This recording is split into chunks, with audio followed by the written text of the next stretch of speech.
Danny Karen here. You know what's good? I mean really good. Really good? It is really good. It's my first interview of 2021, I think. I think this is the first one. Hopefully it's not my only one. It's been a while. I'm not going to sing that song because I'm not very good at singing. And I know I'm not a good singer because my next guest called me and he told me that my voice hasn't changed since the last time I saw him in person. And I don't know if that's a good thing or a bad thing, but it's my thing, and that's what's important. And he moved out of state, and now he's reviewing pizzas as a jaded New Yorker. Pizzas in North Carolina or South Carolina, one of the Carolinas. I'm not really sure. Because, you know, I'm also a jaded New Yorker, so to me, same thing, right? It's the same thing. So, in reality, we have lots to learn about pizza reviews and the way he goes about grading pizzas like a teacher. He's a fantastic guy, and that's why I want him on my show, and I'm glad that he's here. Well, he's not here, but he's here. If that makes sense. Anyway, please welcome Jared. Yay! Woo! Here he comes. Dun dun dun dun dun dun dun dun dun. There he is. Woo! I know, it's exciting. Yes. So I don't know what to do with you because I have to lift you up a little bit, but that's okay. So tell us, where do you review pizzas? Where do I review pizzas? Okay, so to clarify, it's actually South Carolina, not North Carolina, and it's in the Charleston area, which is pretty much on the coast of South Carolina. And I go to different pizzerias around here, and, you know, I give them a rating from, 1 to 10. And, I just try to find the best spots I can down here since, I'm originally, of course, from Long Island, New York, Queens, New York, and we had some good pizza up there. And to be honest, I miss it. And so I'm just trying to do my best down here and live the life while I can. I like that. So, do you chew up the pizza a lot of times in your mouth and be the consistency? Yeah. Is that how it's done? How do you do it? Do you look at it and judge it from its looks alone? Do you tell them that I'm judging your pizza today? How do you? So you walk in, right?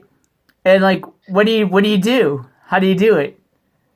So I find that and it's not just with pizza reviews, but in life in general, it's just best to go spontaneous and just to go and see what happens, right? So there'll be days I'll wake up and I'll go about my day and I wouldn't have planned a pizza review that day, but I'll be going along my day and I'll say to myself, you know what? I'll step outside my front door and I'll look up at the sun, and I'll say to myself, today's a good day for a pizza review. So what I'll do is I will just go ahead and I will look it up online, or someone on Facebook will say, hey, Jared, you just moved down here. You got to check out this place or that place. So I said, you know what? Name the place. I'll be there. All right. Matter of fact, there's another place. Someone just mentioned it to me tonight. So now I have another place that I have to go to this week. I think it's called Sabatino's or something. Anyway, who knows? I don't know how good it's going to be. So as far as rating the pizza, all right, I get to the place. I don't notify the owner. I don't, go in and say, hey, you know what? You guys are under judgment. I don't do that. What I do is I just say, I pretend I'm just a regular everyday customer so they don't treat me differently. I don't want them to make it extra special. But I just say, you know what, let me get a slice. Or let me get a pizza. And the reason I'm saying pizza is because, so in the Carolinas, they don't necessarily always give you pizza by the slice. So, I've walked into many pizzerias down here, and I said, hey, Tony, can I get a regular slice? First of all, usually the response will be, regular? Do you mean cheese? And the second response will be, well, we don't do it by the slice, sir. So that's a key difference right there between here and New York is, you got to order a pie sometimes or, a whole cheese pizza. The second thing is once I get the pizza, I'll look at it and I can usually tell I'm good like that. I can usually tell right away by looking at it. I'm like, this is gonna make my day, or it's not. It's gonna stink. And after about 30 seconds, letting it cool down, I'll pick it up. I'll examine it, and I'll see, what? Is it flopping around? Does it have grease dripping out? I'll give it like that New York comparison. And then I'll say, all right, it's time to taste it. And I'll go for the first bite, give it a second, go for the crust, go for the bite, go back and forth, and I'll rate the cheese, the sauce, and, the crust. Of course, you want that char on the bottom. You need that char on the bottom. I like the thin crust and, good cheese, good sauce, all that kind of things. And, I just take it from there. And if I like it, I like it. If I don't, I'll never be going back there again, Wow. Yeah. So, I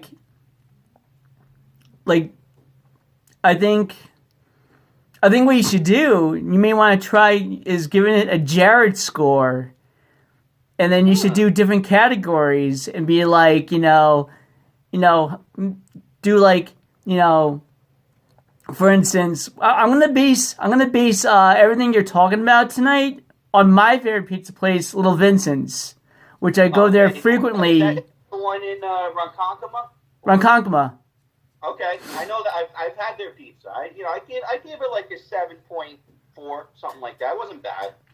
But go ahead, yeah. So what you should do is be like, starting with the looks category, I would give this pizza, 8 out of 10. No, or it doesn't really look that good. It's too much cheese and not enough sauce, so that's why I give it an 8 out of 10. Right. And be like, it smells like this, blah blah blah. I'll give it a 5 out of 10. Right. But it's interesting that you give a score, and then you write 2 or 3 sentences about the slice that you had, but you don't really talk about the experience of the restaurant itself. And I think that that plays a key factor in the situation. I went to, when COVID was an original idea, right? And nobody had masks and nobody knew what was going on and it was chaotic. I actually went to the road from Little Vincent's. And I gotta tell you, I don't want to say it's bad, right? I'm gonna have to say that it was the opposite of Little Vincent's. Right. Okay. So and the reason why, and I think part of the reason why I didn't enjoy it as much as I should was because it was unknown, uncertain times where it was just I remember going there, ordering my 2 slices, and everybody was spaced out. Everybody was standing outside, and I was just I don't know where to go. Is this 6 feet? Is that 6 feet? He coughed. Am I going to get his disease now? And it was very, very strange because I didn't know what was going on. And I feel that you, my friend, I feel like you're more entertaining than I am. I hate to say it, but it's true. And I feel like if you gave it your best efforts, I feel that you can get huge views on a YouTube channel and make some money on the side. Yeah. I mean, I've thought about it. My family has even said, I should create a Facebook and a YouTube, and I actually do have a Facebook, another Facebook and YouTube channel. It's called Charleston Table for One. Yes, and I have it. The way we came up with that is because, I'm in Charleston, obviously, and you go to a restaurant, you're with someone usually, right? Mm-hmm. Say, can I get a table for 2? Table for whatever. Well, no, it's just me. Charleston Table for One, right? So I came up with that, and, I started doing food reviews. It wasn't just pizza. It was other things, too. I would go to restaurants, take photos. I would critique them, say what was right, what wasn't. And I've had actually a number of restaurants get back to me. Hey, can I use your photo? I like your review. I like whatever. So I do put some of my pizza reviews on there, and you know what? I just haven't had the time recently to really work so much with it. But I could get back into it and start letting myself get more known in that way. Definitely, definitely. I think you're very entertaining, and I feel that you not having any sort of YouTube channel outside of music, I feel like you're robbing society of a good time. I feel Yeah. like Jared's not on YouTube. He was a really funny guy back at Suffolk, and then after Suffolk a little bit, you reminded me of something that we did quite a number of years ago. I'll tell the tale, and then you could be like, "Yeah, that's true." Yeah. So me and our guest today and another friend, we'll just call him Mike. Mike. Yeah, Okay. we we spent like most of the night years ago stealing traffic cones. Oh yeah. And we would run out, take them, and put them in the back seat and the trunk. And I remember we filled up this guy's sedan with cones. There's some in the back next to me. There was some like in your crotch area, like in the front seat. It was just like a cone between your legs, or a bunch of cones between your legs, and like, oh my god, I love that. I wish.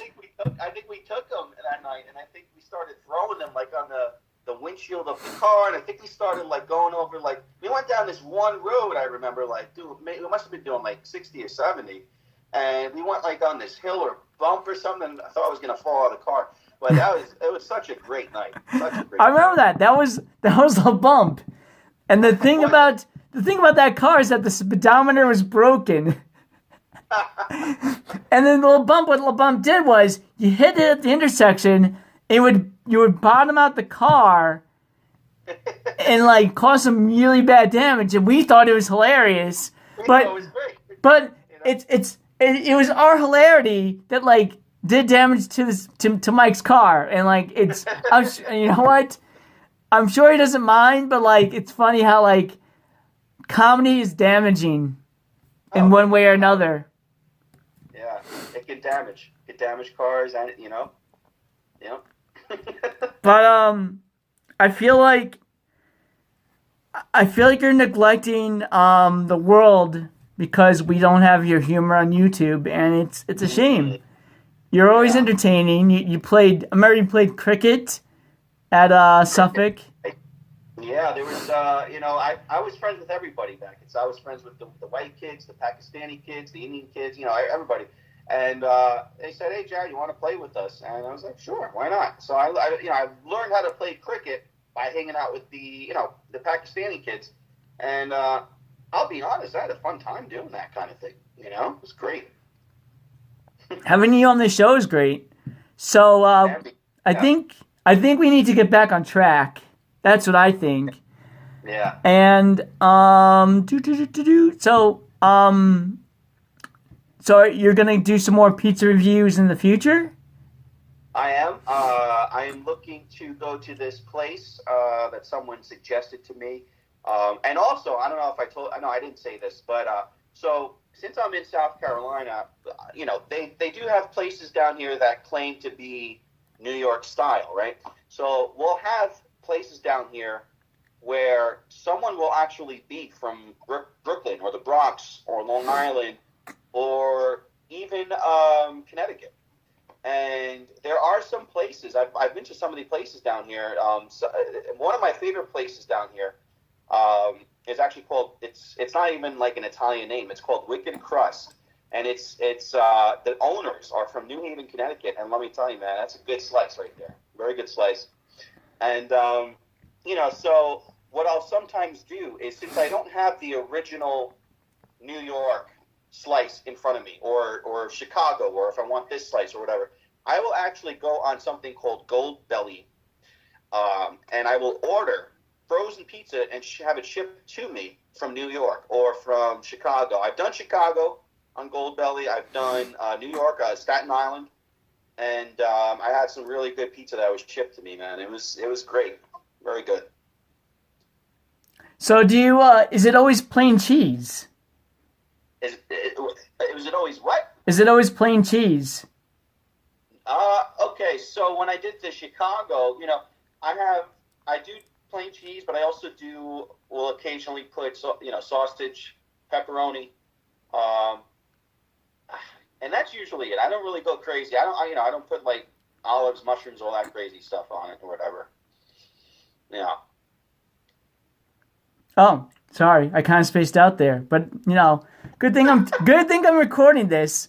But because I was thinking about the next question. The next question is dun, dun, dun, dun. Next question is, what about like any seasonings or like grated cheese and the oregano and stuff like that, the peppers, the hot peppers.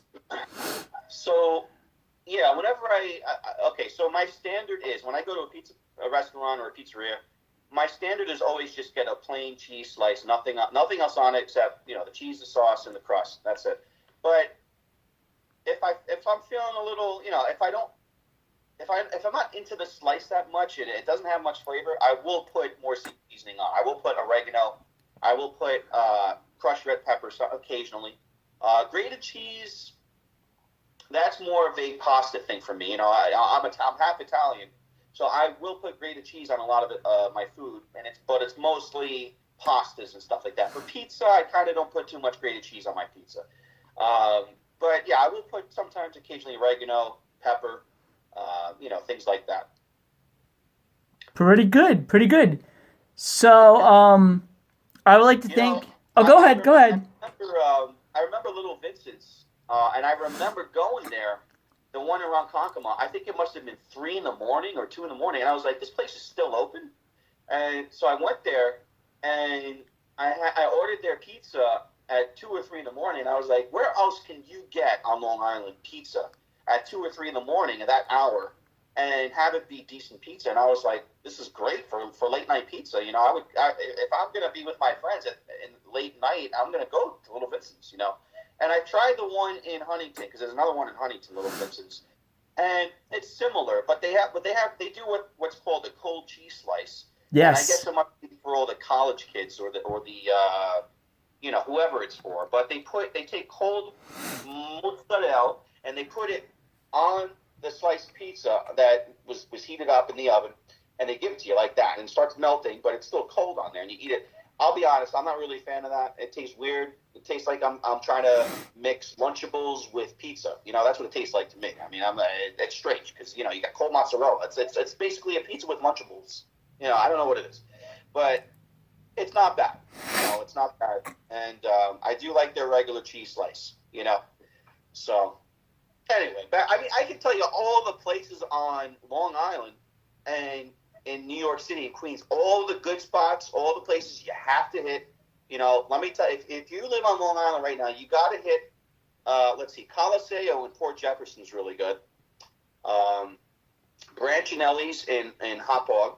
And what else is good? I don't know. They got in Nassau County. If you go there, they got obviously King Umberto's, Martino's is good, Vaccaro's, and then once you get into the city, you could go. I've had Joe and Pax's called. That was really good pizza. I mean, this sauce was like on point, man, like really good. But yeah, Awesome. So I'd like to thank you for being on our show today, and for those at home that are watching, or maybe you're not really at home, but you kind of wish you were at home, I would like to say check out the fan page, Charleston for One. Yeah, I gave it a cheer. So thank you so much for hanging out with us today. I really appreciate it. We appreciate you. It's a privilege, and Danny, you are the man. You are the man, Danny. I always felt that way. Oh, good. All right. So, check it out. See ya.